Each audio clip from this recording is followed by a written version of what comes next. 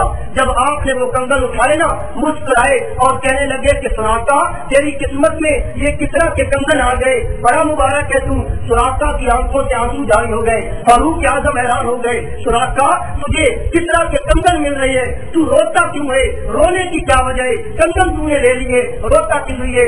سراقہ کہتا ہے روتا اس لیے ہوں کہ جس نے مجھے خوشخبری دی تھی آج وہ زندہ نہیں ہے، آج وہ ہوتا تو وہ اپنی آنکھوں سے دیکھتا کہ آج یہ کنگن باقی مجھے مل گئے ہیں۔ مجھے امام الانبیاء محمد رسول اللہ صلی اللہ علیہ وسلم نے یہ خوشخبری دی تھی اور میں روتا اس لیے ہوں کہ آج وہ خوشخبری پوری ہو گئی، لیکن میرا پیغمبر اس خوشخبری کو دیکھ نہیں رہا، خوشی کی وجہ سے روتا ہوں۔ جب حضرت عمر نے یہ بات سنی نا سراقہ سے، حدیث کے اندر یہ بات آتی ہے حضرت عمر کی آنکھوں میں بھی آنسو آ گئے۔ فرمایا سراقہ پھر ایسے نہیں، پھر ایسے نہیں، جب میرے پیغمبر نے خوشخبری دی ہے تو اس طرح نہیں، یہ کنگن تو اپنے ہاتھوں میں ڈال، میرے سامنے اپنے ہاتھوں میں ڈال۔ مسجد نبوی کا وہ سٹیج، وہ ممبر لایا گیا، سراقہ کو ممبر کے اوپر حضرت عمر نے بٹھایا اور کنگن اس کے ہاتھوں میں ڈال کر فرمایا سراقہ اپنے ہاتھوں کو فضا کے اندر لہرا کر دکھا دے کہ میرے نبی نے جو فرمایا سچ فرمایا، میرے نبی نے سچ فرمایا، میرے نبی کی ہر بات کی کیا ہو رہی ہے،